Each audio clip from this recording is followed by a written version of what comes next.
देखो जरा छोड़ो छोड़ो ये हाथ मेरा छोड़ो छोड़ो ये हाथ में आग में खड़ी हुई आग में यूं भीग चुकी हूँ देखो जरा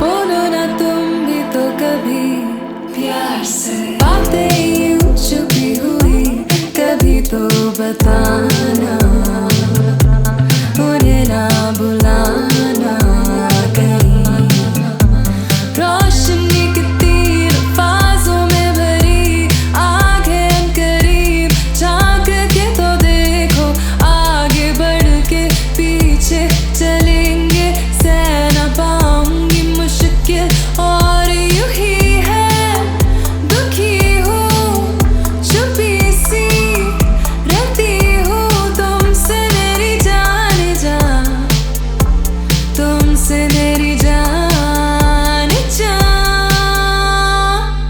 छोड़ो छोड़ो ये हाथ मेरा छोड़ो छोड़ो ये हाथ में आग में खड़ी हुई आग में यूं भीग चुकी हूँ देखो जरा छोड़ो छोड़ो ये हाथ मेरा छोड़ो छोड़ो ये हाथ में आग में खड़ी हुई आग में यूं भीग चुकी हूँ देखो जरा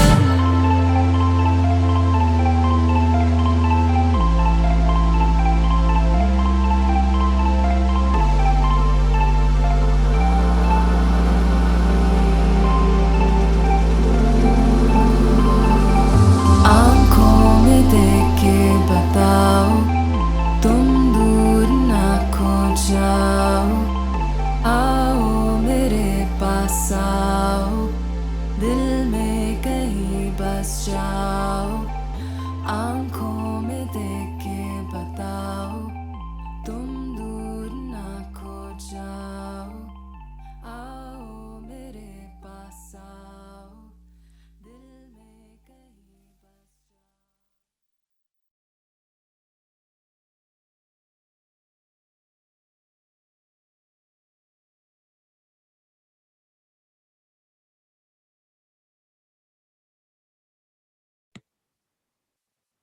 Okay. Yeah, okay, thanks, lady. All right, so how do Do we need to introduce? Okay, let's do this. Hello, welcome to this very special episode of something that we're about to try.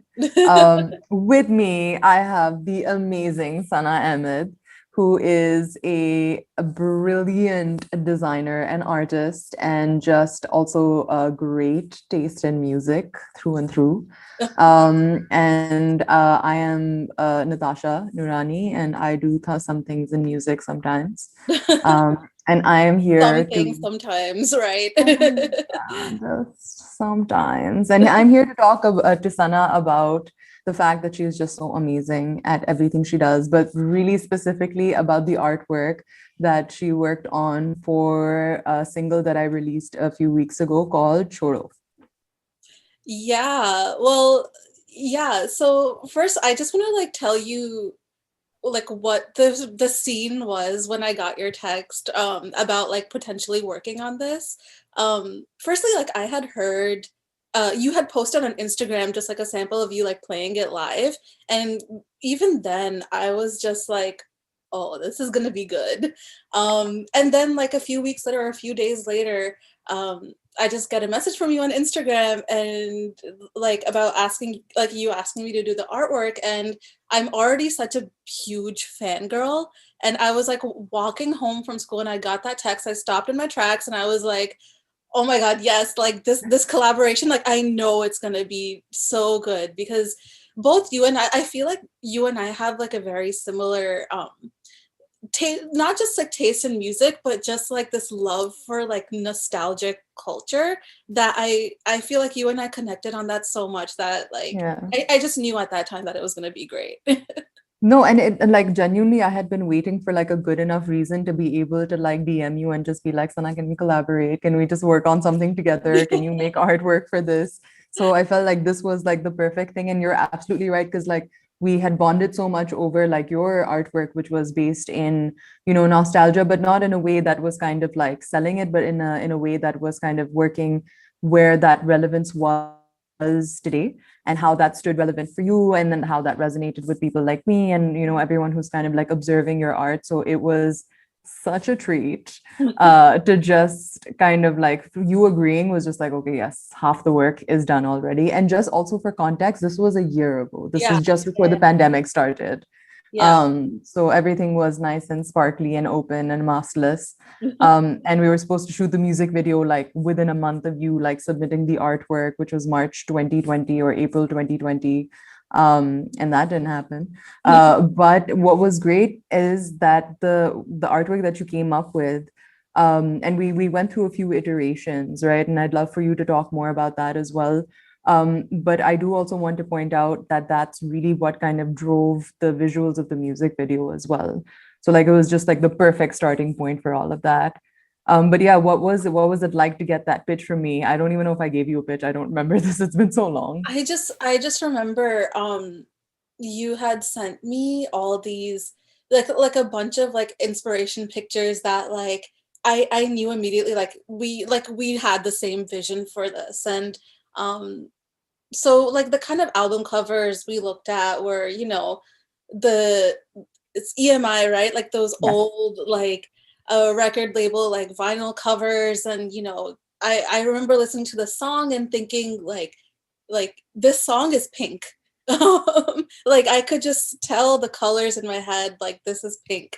And it kind of went from there. Like literally just the process was us drooling over like all these like old posters and vinyl covers and just falling in love with them. And it was kind of like for me it was like a big appreciation of that kind of art. Like that's something that I've always felt like I connected with a lot.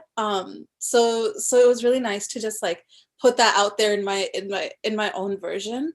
um yeah. And I think what was really cool about the fact that we started this last year was that it got to marinate a little bit. It had Yeah. time to just really evolve on its own. So, the first iterations were kind of like, we were playing with like what we had. You had sent me some pictures and they were great. We had this like black and white version. And so there was a lot of like moving parts to it. But Yeah. Yeah. one of the things that one of the things that remained consistent was that like nostalgic vibe, which I yeah.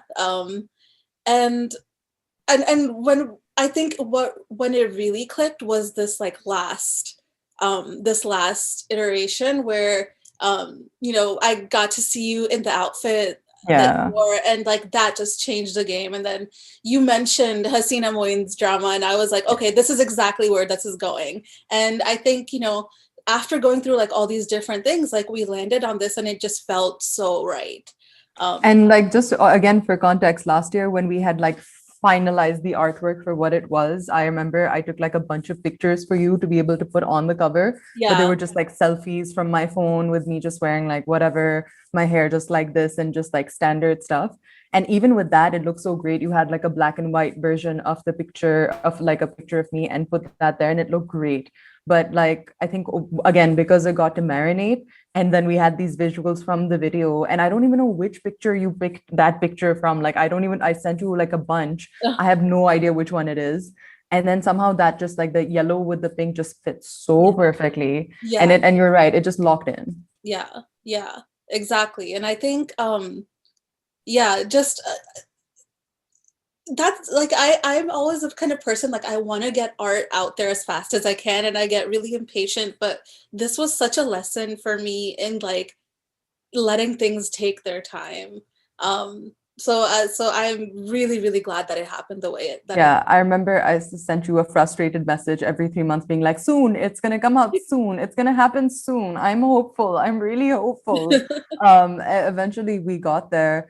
But what was one of the more interesting things for me as that was, a part of this process was just being able to like I think when we were sharing references, it was like, okay, this isn't relevant for this, but look at how cool this is, Yeah. right? So we just had like a lot, and I was at that point, I think I had just started Peshkash, which is the archiving project. So I just had so much visual material that I wanted to kind of like play around with at that point, and you just understood. And a lot of your work is, and again, that's why I was drawn to you, because you had a whole series about like you did like a Radiohead vinyl cover in Urdu. Can you tell me more about that? Yeah, so I had this like Urdu vinyl project that I did a few years ago that was me um kind of like putting together my love for American music in the Desi context. And like I said before, that that mid-century modern type vibe, set in like a South Asian context, is one of my favorite visual styles. So for me, like, to connect the two was like really, really exciting for me. And it was just, it started off as just like this really small exercise that I wanted to do just to see how it would look. But then I started doing more and more. Like, I did Radiohead, I did The Strokes, I did St. Vincent. Like, I did all these different bands that I really connected with. And it was for me, it was just, yeah, it was the connection. It was the merging of the two things that felt like my identity, instead of like dividing the two. So it was a fun project, and I was like, even at that time, I was like, yeah, like, I want to do more of this. Like, this is really fun for me. So, and I keep telling you too, like, this is the type of work that, like, for me, like, it's it's the most exciting to do, because And it's that came out while we were working together. It just didn't feel like work at that point, right? Like it just exactly. was like, oh my God, let's do this. Oh my God, let's do that. And both of us just kind of losing it and just being like, okay, no, rein it back in. So like it was a great balance in terms of like how we like got there at the end, and just like the minimalism, but like the perfection in terms of like how I think what really worked, and why I think initially we had some like floral material also there. But I think what Mhm. won my heart over like a million times was the lettering. And I think that that's something that I do want to talk to you about, is that when you are working with, artwork in Urdu, how Mhm. does that, what is your process with that? Are you looking at references through old literature, or old, again, is it just through vinyls that you came up with the Choro artwork? Because you have like the beautiful Nobahar kind of festival poster right behind you, which I'm a huge fan of. I really hope that happens someday. But I mean, like, what's usually your influence and your kind of approach to when you're dealing with Urdu material? So basically, I learned how to read Urdu just by doing these projects, like by doing these like lettering projects and things like that. I was always so passionate about the script and the letter forms. But growing up in the US, I never like my closest interaction with that was reading the Quran at my nanny's house, is like reading Mhm. Arabic. So when, like, a few years ago, I started experimenting with type and with letter forms and hand lettering. That's when I really started to learn it and fall in love with it. And um at this point, everything is referenced from something old, which is, again, that connection to nostalgia. But yeah, for Chordo specifically, I referenced, yeah, like the vinyl covers, some like drama title cards, Mhm. book covers especially. Yeah. So for that, like, I wanted something expressive, blocky, simple, but still, it felt fun and it felt funky.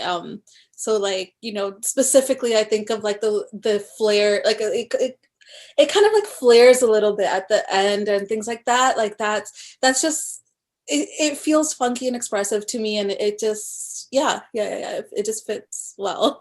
I mean, it fits perfectly. And I know this also not just because I'm biased, but because I spent like a good 3, 4 months studying that specific thing, because I had been cross stitching it for so long just to like Yeah, prep yeah, for the yeah. video and everything. So to be able to translate that into like basically cross stitching is just 8-bit situation, right? And just like translating that there, and it still holds so much character even without like, you know, the exact flair that you've added, you know, in the final visual.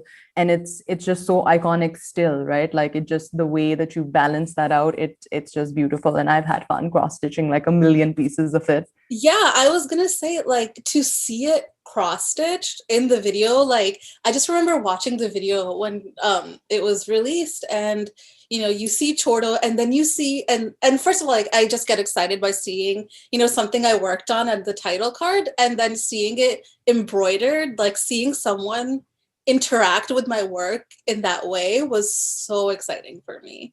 So I was It like, was, I was like, oh, that's me. That's our collaboration right here. So it was just so much fun.